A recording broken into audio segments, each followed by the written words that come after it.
Presiden ke-7 Joko Widodo meminta isu ijazah dihentikan jika memang dianggap menguntungkan dirinya. Lalu apakah isu ijazah palsu menguntungkan Jokowi secara politik?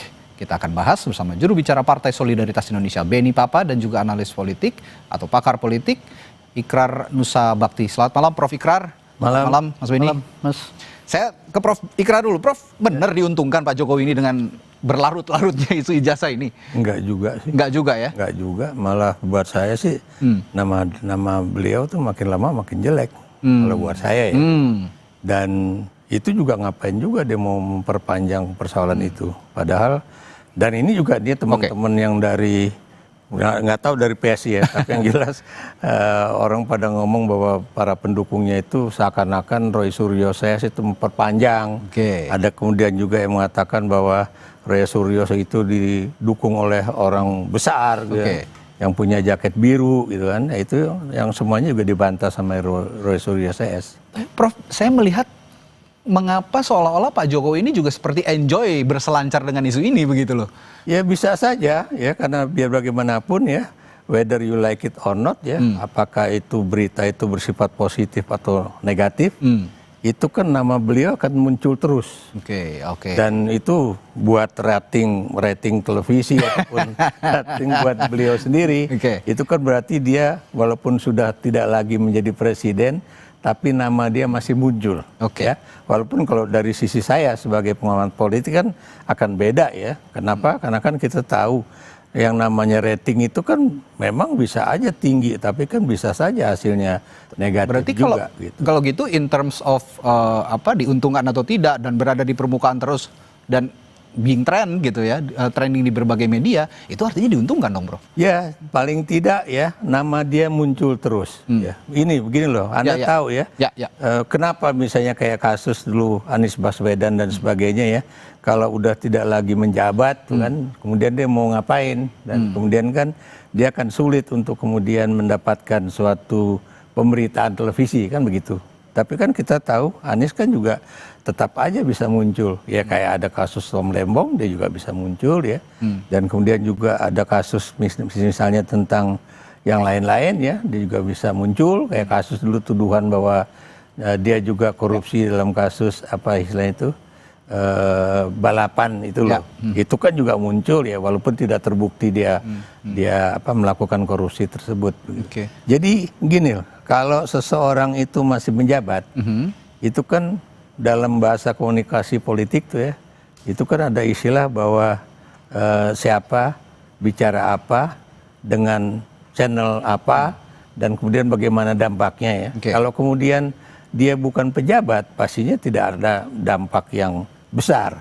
Tapi kalau seseorang itu masih menjabat, itu pasti juga yang ditanya pertama kan dia, bukan orang yang nggak punya jabatan. Dan kemudian apa namanya itu channel baik itu televisi kayak sekarang ya, Anda kan Kompas itu kan termasuk mainstream television ya, itu muncul di media sosial juga pasti muncul, di media-media lain juga muncul gitu. Kalau gitu Bung Beni, kalau kata Prof. Ikrar nggak juga tuh, nggak nguntungin juga gitu, malah tambah jelek justru kalau memang ini dibiarkan berlarut-larut. PSI nggak memagari itu supaya nggak berlarut-larut. Iya, pertama tentu kan Pak Jokowi ini kan menghargai proses hukum yang ada.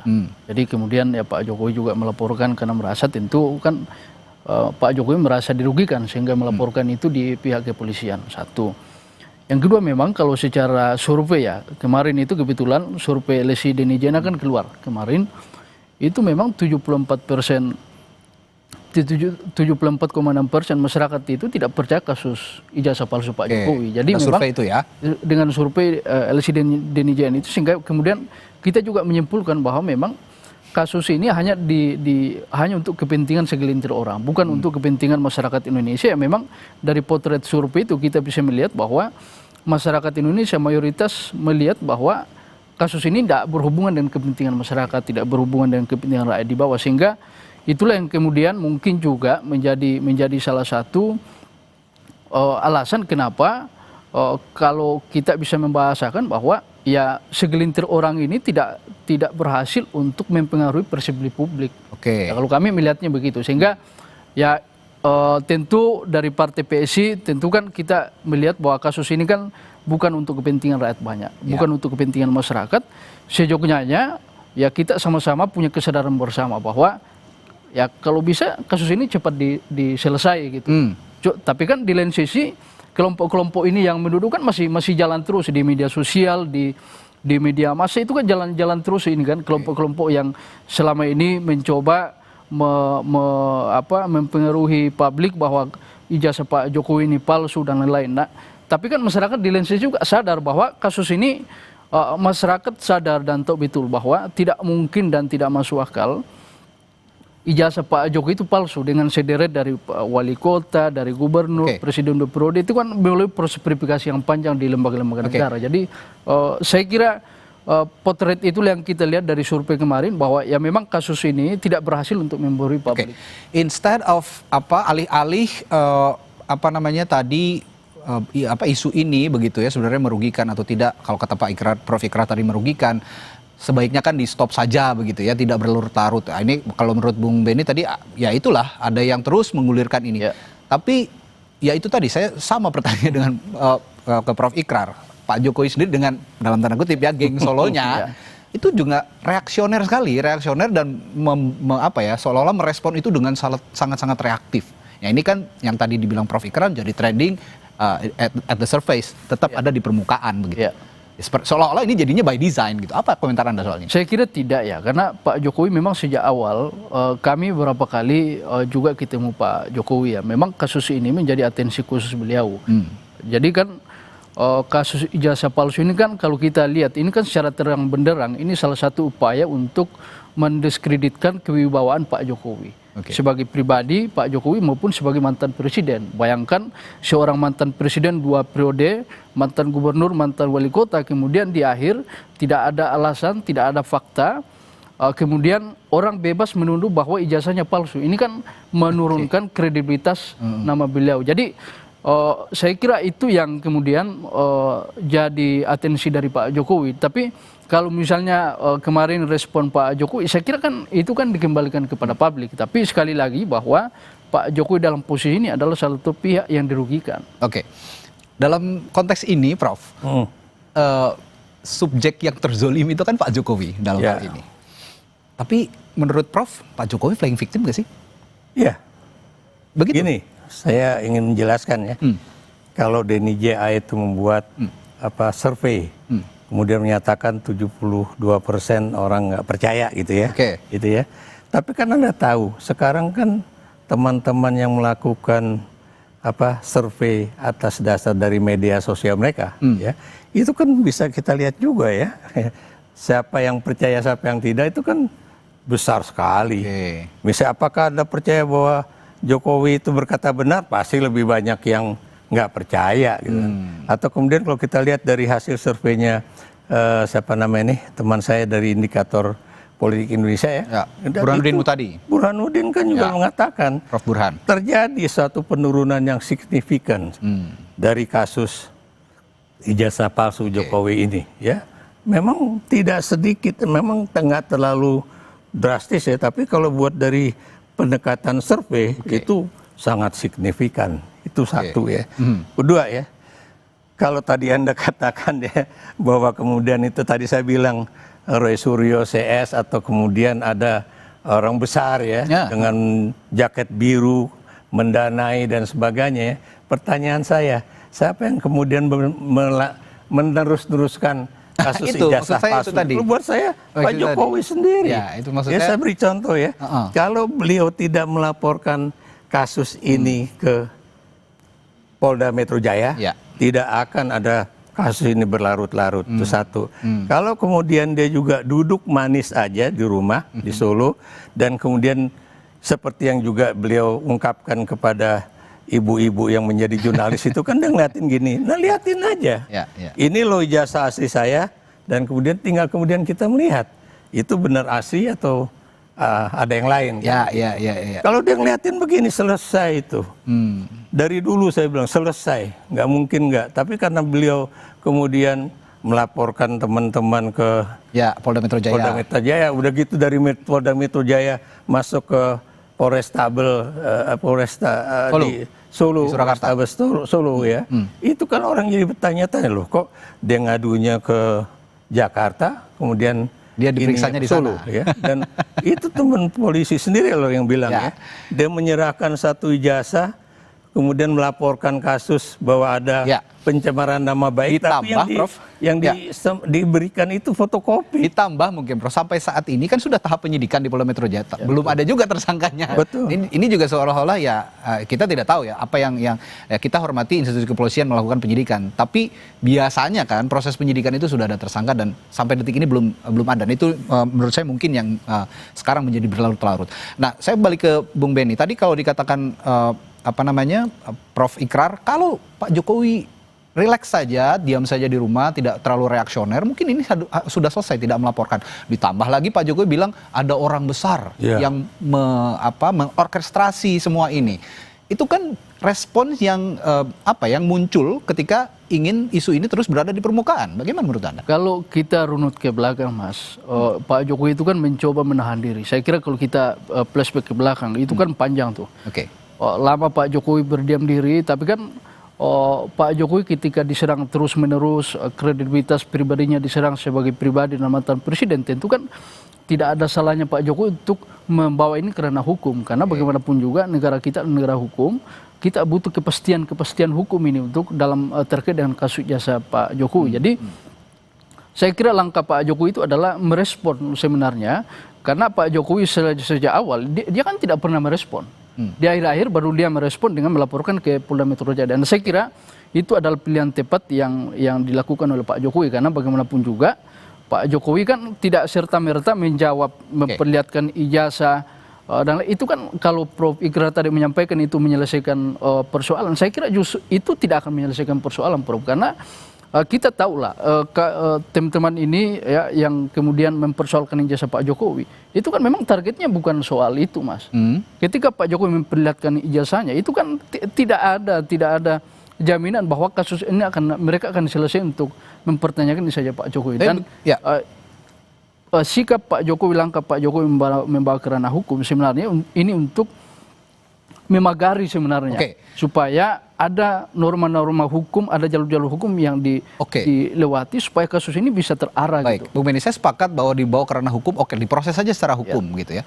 Tapi menurut saya publik bereaksi dan menganggap Pak Jokowi ini memanjangkan isu ini ketika ada pernyataan beliau muncul soal orang besar di balik ini semua. Nah itu yang harus sebenarnya dijawab. Mengapa harus ada statement itu begitu? Saya kira ini kan berarti masuknya ke ranah politik jadinya. Betul. Tapi memang sejak awal ini kan politik, Mas. Kalau kita lihat ini kawan-kawan yang melaporkan Pak Jokowi, ini kan kita bisa lihat track record-nya juga. Teman-teman yang memang selama ini berbeda pandangan politik dengan Pak Jokowi, memang tidak, mereka yang selama pemerintahan Pak Jokowi tidak pernah di barisan yang sama, yang selalu menempatkan diri sebagai oposisi dari pemerintahan Pak Jokowi, itu kan juga tidak bisa dinafikan dan itu fakta. Yang kedua, ya ini adalah bagian dari respon Pak Jokowi terkait itu. Jadi saya pikir jangan juga kita kemudian menyalahkan Pak Jokowi gara-gara melaporkan ini, karena memang ini sejak awal adalah satu desain politik ya, bahwa kemudian Pak Jokowi menyampaikan di belakang ini ada orang lain, ada satu orang besar. Ya Pak Jokowi sebagai seorang politisi ulung ini, Mas. Salah seorang politisi ulung yang dalam kompetisinya belum pernah kalah, mantan presiden. Tentu kan Pak Jokowi punya informasi-informasi yang kredibel. Tapi kan Pak Jokowi tidak menuduh. Baik, ya kan? Benny, baik, berhenti di situ. Saya tertarik politisi ulung ini, Prof. Kalau begitu, apakah ulungnya Pak Jokowi ini, dengan isu ijazah ini yang berlarut-larut, juga menandakan bahwa Pak Jokowi ini kan sudah tidak menjabat. Lalu sepertinya publik juga mempersepsikan sudah mulai menjauh dengan kekuasaan begitu ya, dengan presiden saat ini. Nah, dengan ulungnya Pak Jokowi, apakah itu justru yang dimainkan untuk keuntungan beliau? Itu yang tadi saya bilang, Pak Jokowi itu memang pinter, ya, bukan orang bodoh. Pinter ya, termasuk juga bagaimana dia membuat suatu pernyataan ya, saya beri contoh. Meng-create isu ya. Create isu lah, kayak dulu tentang mobil SMK. Ini contoh aja ya. Kemudian juga kalau dia mau masuk Jakarta, dia bilang, wah ini kalau saya jadi gubernur nanti pokoknya banjir Jakarta beres. Gitu. Begitu jadi gubernur, kayaknya nggak selesai, kayaknya saya mesti jadi presiden. Begitu jadi presiden, coba banjir Jakarta selesai nggak? Nggak, ini contoh aja ya. Dan kemudian ya, Anda tahu ya, persoalan ijazah palsu itu, ya, itu bukan tadinya kaitannya tidak dengan persoalan ijazah UGM loh. SMA, ya, yang menulis siapa? Bambang Trimulyono, yang sekarang masih ditahan itu. Ya. Dia menulis tentang apa? Jokowi undercover. Dan kemudian apa namanya, buku yang kemudian membongkar apa namanya, bagaimana seseorang itu bisa menghilangkan jati dirinya, ya. Itulah awal dari munculnya kasus ini, ya. Dan kemudian tiba-tiba Jokowi muncul kan di apa pertemuan dengan teman-teman di UGM kan, bilang ini nih dulu pembimbing saya Pak Kasmujo, Anda masih ingat ya? Itu 2017. Ini Pak Kasmujo, ini pembimbing skripsi saya. Saya bolak-balik, galak banget orangnya. Tapi gara-gara beliau akhirnya skripsi saya selesai. Ada isu tentang itu habis itu? Enggak, Bung ya. Tidak ada. Sampai kemudian kasus ini muncul kembali pada tahun berapa? 2022. Ya kan? Dan kemudian akhirnya Pak Kasmujo merasa, wah ini bahaya nih. Kenapa? Karena ini pasti saya yang kena kasus hukum. Makanya dia bilang, saya bukan pembimbing skripsi Joko Widodo. Saya waktu itu masih 3B. Dan itu masih apa namanya itu pangkat rendah. Kalau gitu pertanyaan terakhir saya buat Bung Benny nih. Untung atau tidaknya, kan malam hari ini konteksnya untung atau tidak ya, isu ini dalam konteks politik untuk Pak Jokowi. Kalau begitu, untung atau tidaknya tergantung keulungan Pak Jokowi mengelola isu, benar tidak? Begitu. Bukan di situ takarannya. Anda yang mengatakan tadi politisi ulung Pak Jokowi itu. Pak Jokowi politisi ulung. Selama ini kan tidak berkompetisi, tidak pernah kalah, Mas. Tapi dalam konteks ini kan juga berbeda, Mas. Saya kira sejak awal, sekali lagi saya sampaikan bahwa sejak awal Pak Jokowi memang pada posisi yang memang dirugikan dengan kasus ini, maka beliau melaporkan. Tapi sekali lagi bahwa kita hormati prosedur hukum yang sedang berlaku, biarkan itu di kepolisian yang membuktikan itu. Ada prosedur kepolisian yang kita ini. Tapi sekali lagi kami ingin sampaikan dari Partai PSI bahwa ayolah kita ini satu isu yang memang tidak ada dampaknya untuk masyarakat.